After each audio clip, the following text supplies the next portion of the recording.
우리나라 사형제도 다시 부활할 가능성이 있을까요? 최근 강남 납치 사건 피고인 4명에 대한 사형 선고가 있었지만 진짜 사형이 이루어질 것으로 보이지는 않습니다. 실제로 1997년을 기점으로 우리나라에서는 사형이 집행되지 않았으며 현재도 복역 중이거나 사형 선고를 받은 사람은 63명에 이릅니다. 그런데 최근 사형제도가 다시 주목받고 있습니다.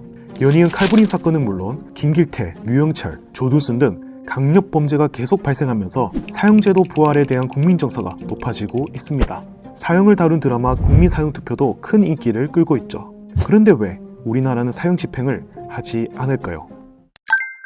사형제 폐지의 이유는 크게 3가지로 요약할 수 있습니다. 첫째는 오판으로 사형이 실행되었을 경우 구제가 불가능하다는 점입니다.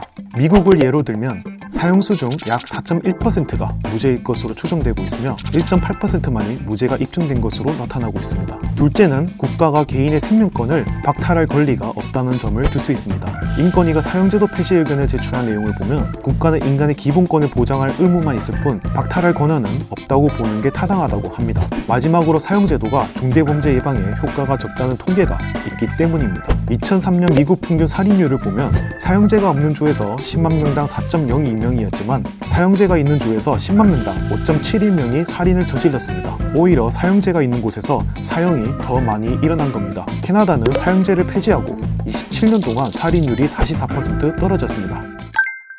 우리나라는 1997년을 마지막으로 사형 집행을 안 하고 있습니다.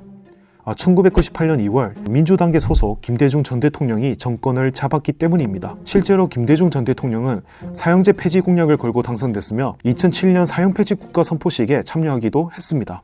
그리고 세상 분위기 또한 무시하지 못합니다. 2022년 기준으로 112개국에서 사형제가 폐지됐고 국제기구 유엔에서는 사형제 폐지를 촉구하고 있죠. 그런데 여러분, 1997년에 마지막 사형 집행이 됐는데 몇 명이 사형을 당했을까요? 무려 23명이었습니다. 이날 사형수들의 제목도 다양했습니다.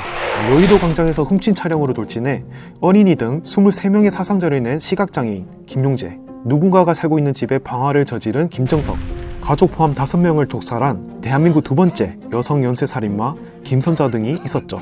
우리나라 사형제는 국내에서는 폐지되었지만 외국에서는 간혹 사형이 이루어지고 있습니다.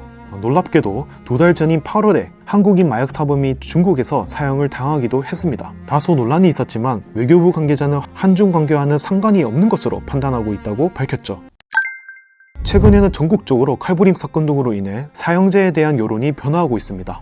국민들 사이에서는 사형을 통해 이러한 잔인범들이 줄어야 한다는 찬성 여론이 강해지고 있죠.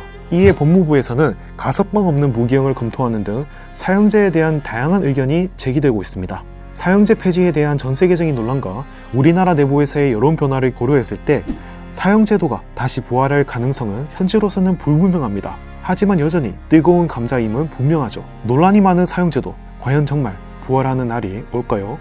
이상 지식님이었습니다.